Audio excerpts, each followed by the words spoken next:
proven that commitment to democracy and the rule of law remains our guiding light. At my inauguration, I made important promises about how I will govern this nation. Among those promises were pledges to reshape and modernize our economy and to secure the lives, liberty, and property of the people. I said that bold reforms were necessary to place our nation on the path of prosperity and growth. On that occasion, I announced the end of the fuel subsidy. I am attuned to the hardship that have come. I have a heart that feels and eyes that see. I wish to explain to you why we must endure this trying moment. Those who sought to perpetuate the fuel subsidy and broken foreign exchange policies are people who will build their family mansion in the middle of a swamp. I am different. I'm not a man to erect our national home on a foundation of mud. To endure, our home must be constructed on safe and pleasant ground. Reform may be painful, but it is what greatness and the future require.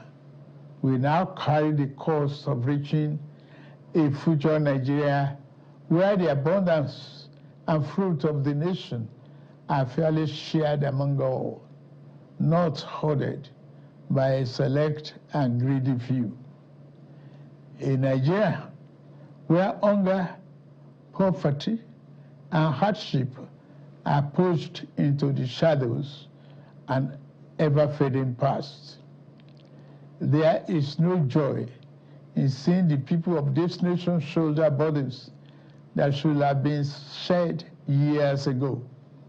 I wish today's difficulties did not exist, but we must endure if we have to reach the good side of our future. My government. All right, so there you go. That is the president speaking about some of the things to expect from him. And so those are some of the issues we'll be taking a look at this morning on the program. So we're joined by Mr. Adebayo Shittu. He's a former Minister of Communications. He's also former Attorney General and Commissioner for Justice for your state, so he's a senior lawyer. So good morning, sir. Thank you for coming on the program today. Dear brother. So the promises of the president. Sister. In fact, let's take you through the additional promises that he made ever since he's been in office, aside from removing that subsidy, which spiraled into so many things. So if you take a look at the screen, you see some of the other promises that he made to Nigerians in terms of what he's going to do. So look at this one here. The president promised something about security. He says he's going to commit to reforming security doctrine and architecture, investment in security personnel, training equipment, and firepower, among several others. The economy is targeting a 6% GDP growth and significant reduction in unemployment, budgetary reforms, promotion of domestic manufacturing, jobs, the big one. And then agric. As a matter of fact, we do remember that he declared an agric emergency in July.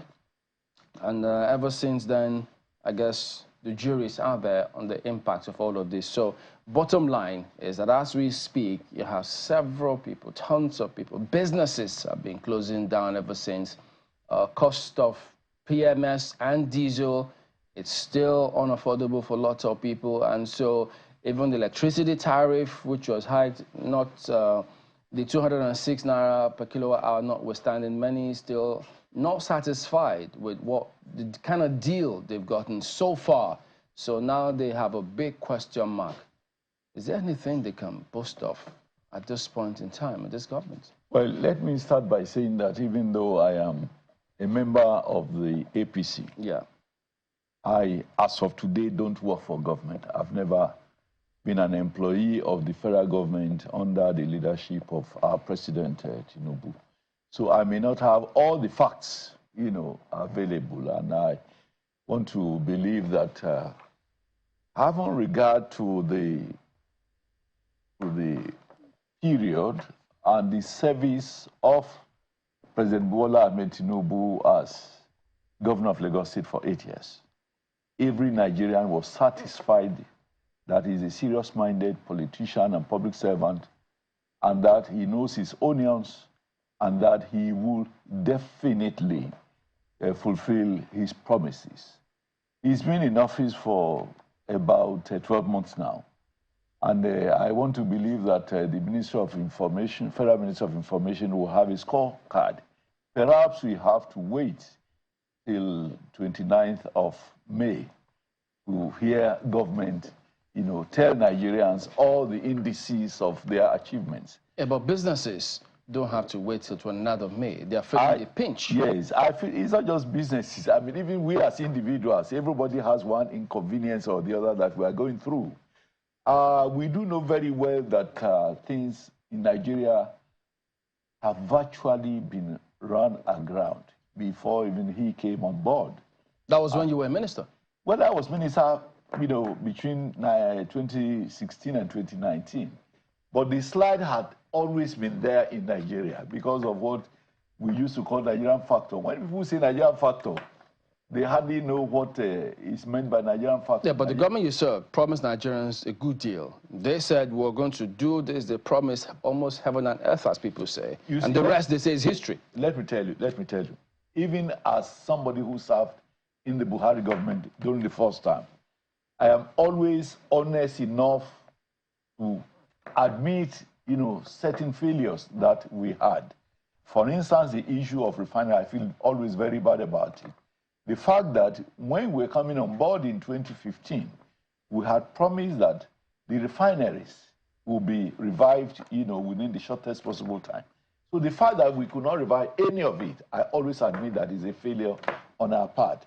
But we are also... Not just that, power sector too. Remember the promise for the power sector generation? Yes, but I would also concede, and I think that... 10,000 megawatts. That's what they promised. I am quite conscious of that. But I want to say that, and I have always been saying this, that while we failed in certain areas, like the reviving of the refinery, like the power sector, in the area of infrastructure, particularly transportation, the Buhari government did excellently well. I recall that the last budget of the Jonathan administration with regards to transportation, public roads, was 19 billion. I can say, confidently that not one kobo out of this 19 billion was spent on any federal road in Nigeria over the period. When Buhari came on board, the first year, as opposed to 19 billion of Jonathan, the government spent 265 billion on roads. So all the major national highways which had run aground, whose revival had been abandoned for 10, 8 years, was revived. We take, for instance, the Lagos-Ibadan Expressway. For more than 10 years, the road had been abandoned until Buhari came on board, and you agree with me that as of today, the road, is functioning to the satisfaction of road users. Again, several other infrastructure, including, railways, Lagos-Ibadan Railway, Abuja-Kaduna Railway, and a number of other national highways, was satisfactorily, completed. Have you heard the comments from the current NSA and sometimes the Minister of Finance about the kind of economy they met, how the previous government under which you served spent, printed funds, and they thought they couldn't even see what it was attached to? Well, that was the economy is big deal. That was a misapplication by the then central bank governor, who out of corrupt... I would blame it on the CBN governor, who the buck stopped at the president's table at the time. Let me tell you, I mean, there were... Who was taking directive from? There were a lot of manipulations. And we even hear that a lot of the so-called approvers did not really emanate from President Buhari. There were a lot of manipulations. There were a lot of, fraudulent approvals which didn't emanate from the president. Mr. Shittu, do you really want Nigerians to believe that something like this, We heard Mr. Wale Edun make this complaint very clearly. They were printing money. Is it you're trying to convince Nigerian people right now that these things were happening and the president had no idea? I am telling you confidently that a lot of it didn't get to the attention. That in itself is a very big problem. The idea that something like that could happen. I agree. There were a lot of people around the president who really exploited their, relationship with the president to take advantage and, conspire with the then Senate, with the then it governor. It doesn't exonerate the then president from blame, because he would also have to answer for being used, if that's what your assertion is. I agree with you, but we must also say the truth, the details of what we came to know. And I hope that the EFCC will really, probe properly and, in details as to how these things happen without Mr. President knowing about them. I agree it's a failure. I can't be a president somewhere, and such things would happen, by people around me, and I would not know, and I would just, overlook it. It won't happen. But I know you know the implications, because those persons who you're mentioning were appointed by the man who we elected. I completely agree. So the appointee, he is the one. Completely agree. It's a failure. On the part of even the person. Did you know these things were happening when you were minister? No, I didn't. I couldn't have known, because I had only one mandate, and it was about communications, not about finance. When the promises were being made, right? When the Buhari administration was making all those promises, yes, did you, in good faith, believe that he could deliver on these things? I did in good faith, but it turned out that a lot of things happened. Even as an individual who had a mandate to oversee communication, there were a number of projects which I initiated, but which were frustrated along the line. Such as? For instance, I wanted to do an ICT university for Nigeria. And I made the proposal, and it got to the Federal Executive Council only for a number of our colleagues to oppose it. And at the end of the day, Mr. President said, Barrister Shittu, I want to commend you for your hard work on this memo, but this is an overambitious project. That was my saddest day in government. But things like that happen. You are an appointee of the So that's one. The ICT University was rejected. What else? Other things, I don't think we need to go into all of this. I don't want to start opening old wounds. But these are things which happen, and I was not happy, but at the end of the day, when the Federal Executive Council, as a body, rejects a proposal, you cannot. Did you regret serving in that time? I didn't regret. Of course, I was able to do a number of other very good things. So I couldn't have rejected. I have regretted. So when you listen to the promises now from the Tinubu administration... Well, you see, Tinubu is a different person from Buhari. Is it deliverable? You know what was left, you know what was on ground. I want to believe so. Because, you see... Do you think he can? In fairness, we have been in this country for the past 30, 40, 50 years. In Tinubu's period as governor, he was not the only governor in Nigeria. How many of his colleagues can you remember today that served in one state or the other? He distinguished himself. I recall that before he came on board, during the military administration, the Bar Beach in Lagos was threatening to consume the whole of Victoria Island. And I also recall that the then Minister of Works, the late Abdul Karim Adisa, was spending more than 3 billion yearly to pump, sand on the Bar Beach, only for the Bar Beach to come and carry it again. But then Tinubu came, and he succeeded not only in taming the Bar Beach. Today, Victoria Island is a confident, place anybody can stay. How does this affect the price of tomatoes in the markets? Well, is life only about the cost of tomatoes in the market? For many people, yes. How they're able to feed has come under question are recently. You saying that those are not relevant achievements? We didn't say they're not relevant achievements. We have to admit. But the Bar Beach, with all due respect, Nigeria is a lot bigger than that Bar Beach. Look, and we're looking at the lives of Nigerians. We are talking of achievements of somebody for which we can rate him and say, if this Mr. A has been able to do 1, 2, 3, then he being as a president of Nigeria today, he must be able to, achieve much more for Nigeria. Yeah, and I want to believe the campaigns are over. I'm not campaigning now. I am look at the promises. Several. We need to be patient. How long? By the time he's celebrating his first year, I want to believe that he will have a lot to tell Nigeria. By the time it's this month. He has got, reached as of today, and where he's going to taking Nigeria through.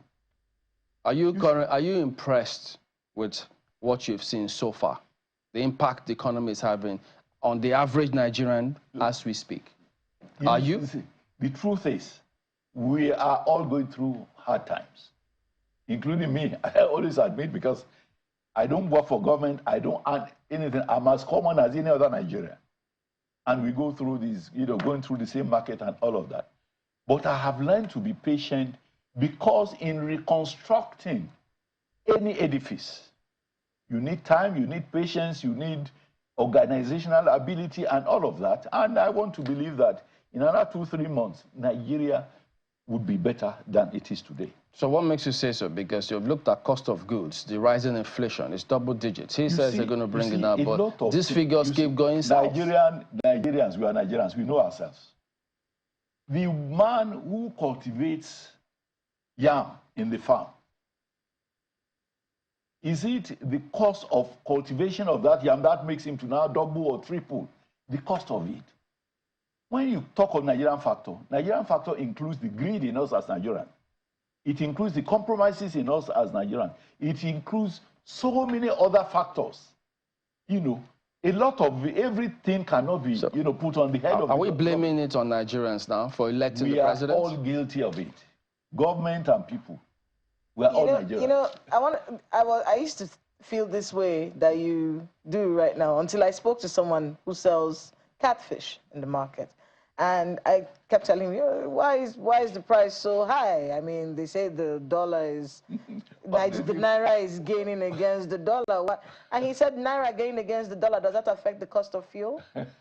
Which means that in his mind, the fact that fuel subsidy was removed in the first place has tripled his cost in transportation. So he says, when you look at the fact that I have increased my pricing, it's got nothing to do with the dollar to me. It's about the cost of transporting these goods and services. Everybody will try to create a justification for what he does, whether it is, lawful. But isn't that legitimate? Well, your guess is as good as mine. We have to hope that he was telling the truth, isn't it?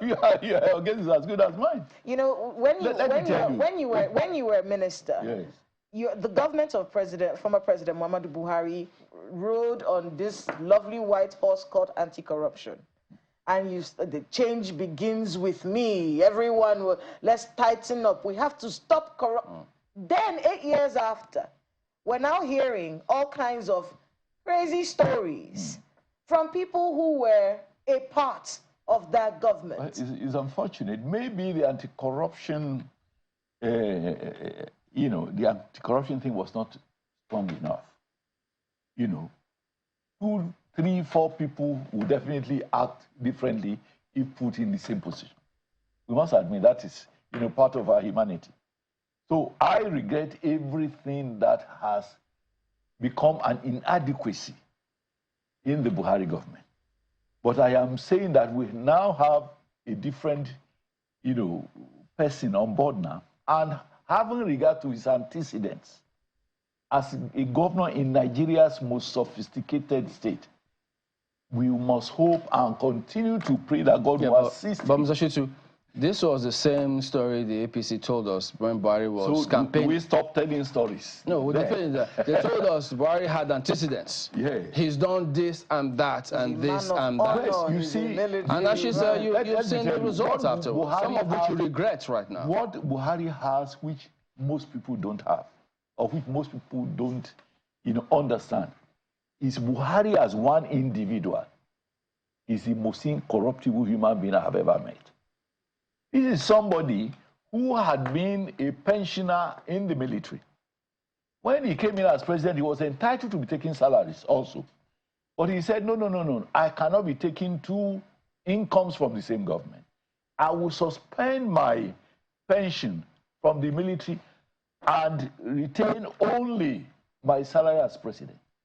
Both were legitimate to him, but out of his utmost good faith, he decided that he would not be taken. I mean, that's not beautiful. Many people well, how many people was in his administration was he able to infect with this great honesty? I am telling you, because we keep doing, I hear a lot of people from the past administration do this all the time. Oh, he wasn't the only person in government. He had cabinet, he had governors. So, I mean, these lovely virtues, why didn't it trickle all the way down? Limitation of Muhammadu Buhari. I'm not saying that is the ideal, but for once, I am telling you that he as a person, that is what he is. But the fact that he didn't have capacity to infect others with this, goodness is a limitation, which is human, and we must admit that that is how God created him. But at the moment, if you look at the many promises of this current government, if we could have some of them come up now, we have showed you some previously in the area of economy, in the area of security, in the area of agriculture. He declared agri-emergency, which was supposed to affect the prices of food several months ago. And as we speak, many things, look, that was just a speech. Yes. Well, I have said, number one, I'm not speaking for the government. You don't have to speak for the government. You experience what goes on in society today. I will tell you only what is available to me in knowledge. It is still work in progress, I want to believe. And I am happy and I want to believe that as we are discussing these issues, people in the Tinubu government will also be listening and will feel challenged about what we are discussing. So let us hope that in the next few months, we will continue to see greater changes in the affairs of this country.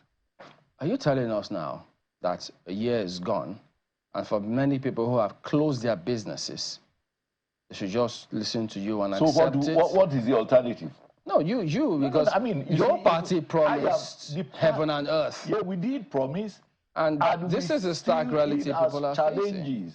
And I'm telling you, I don't work for government. I don't have all their briefs. I don't have all the information available to them, particularly with regard to how they are fulfilling these promises. I can only talk to the extent of my knowledge, which naturally would, be limited.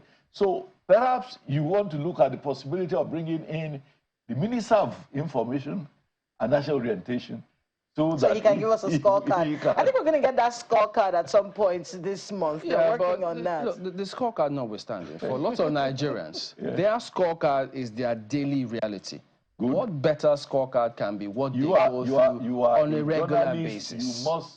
We must get the size of the people. Balance it. And in getting scorecard, you know that some people would have greater authority in giving you a scorecard than I, a private citizen, who does not work for government, who does not have all the feedback from the various ministries and the various officials charged. So these issues are never discussed within your party at any point in time? No. What is party? It's like you are saying, if the federal government does something, you say because you are a Nigerian, so you must know what the government is doing.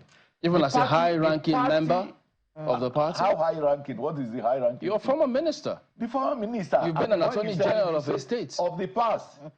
Of the past. So you have no influence whatsoever. I wouldn't have all the information as of today because I'm no more minister.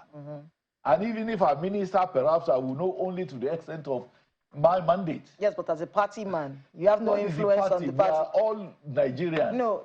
Do you have any no platform within party where they will say, everybody come, let us discuss the issues.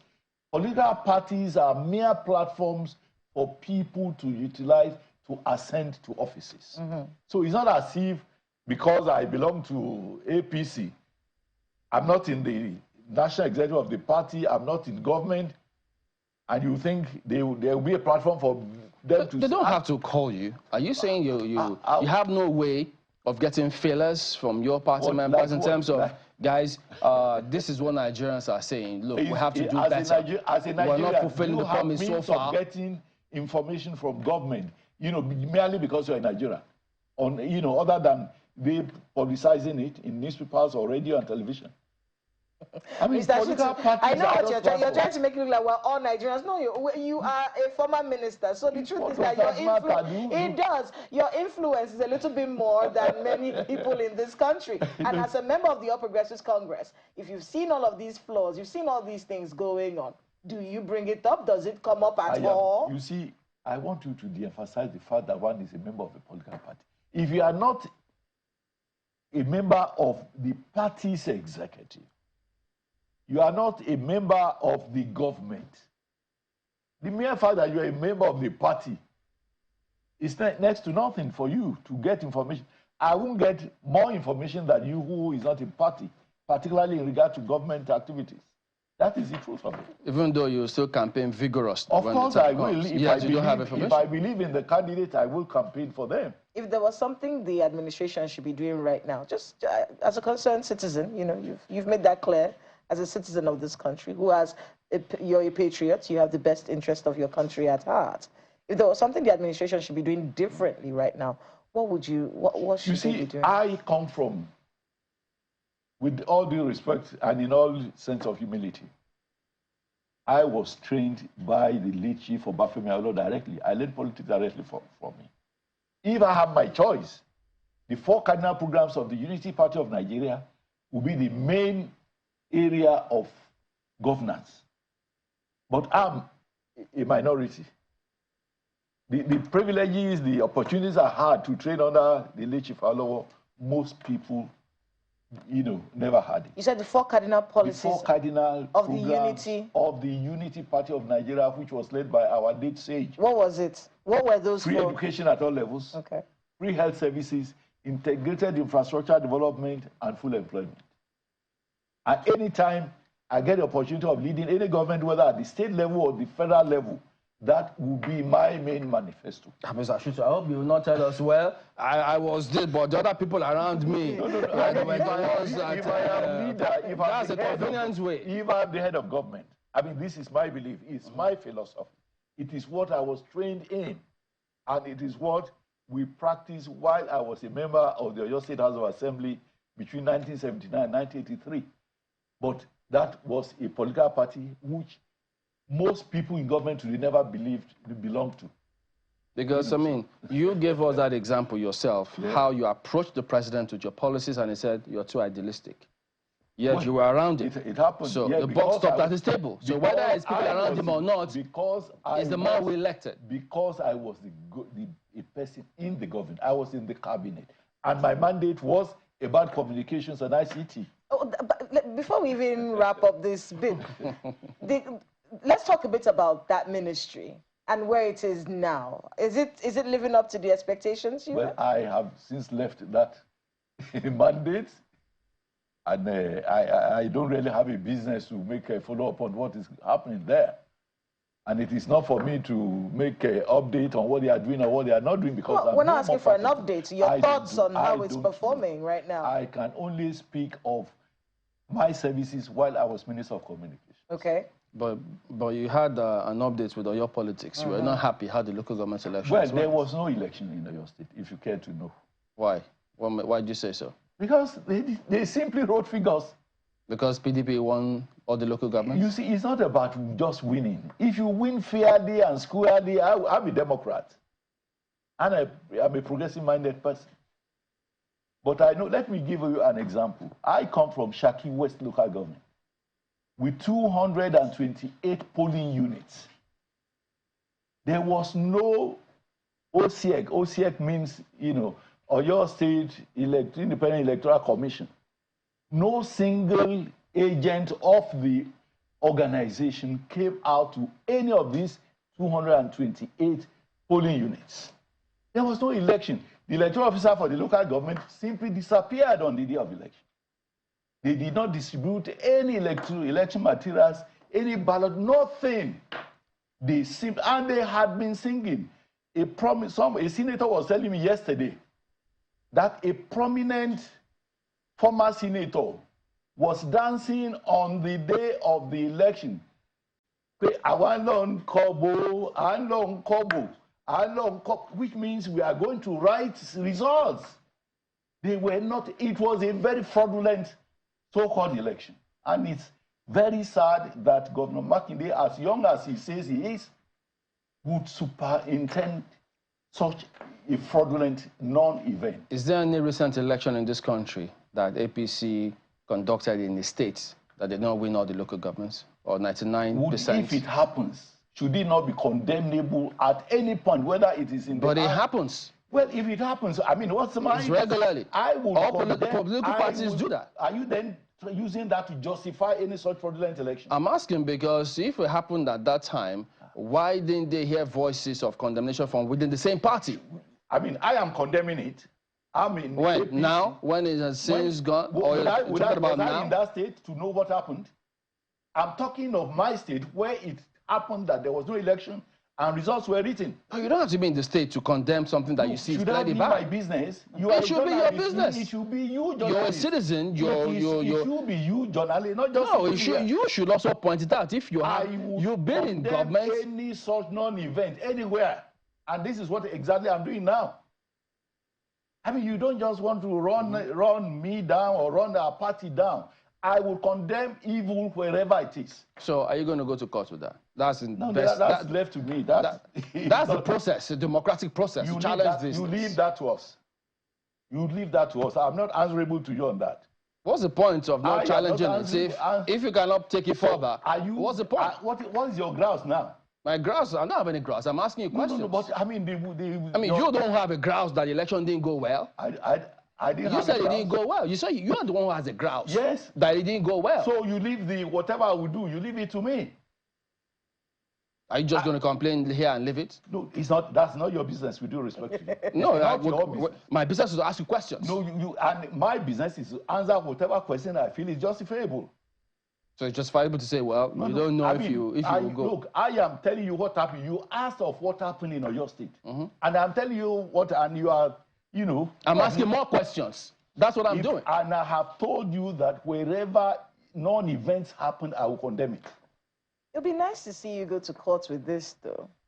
It'll be something that we'd love to follow. Our party will take the decision at the appropriate time.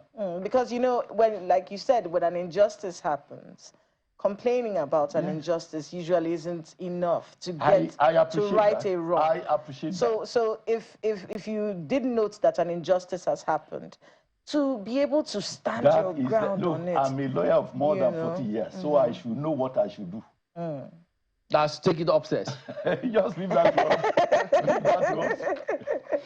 Okay, well, I guess that Nigerians are not smiling, notwithstanding right now, because the economic challenges everybody's facing, which you said that... it's regrettable, there's no doubt about it. You said they should wait for how long? I am saying that people 2 months. in government... You said 2 months. People in government know that they have a duty to make Nigerians smile. And as we are speaking, we are, you know, it's a means of sensitizing. Mr. Shittu, you said in 2 months things will get better. We will call you back in 2 months. I could be available. And I pray. Is it because you know that it will not be? Why would it not be? Why would it not be available in 2 months? You said here available. Oh, you will be available. Oh, okay, fantastic. I don't run away from fights, so even though I don't start fights, but I don't run away from any fight. Well, you said 2 months, things will be better.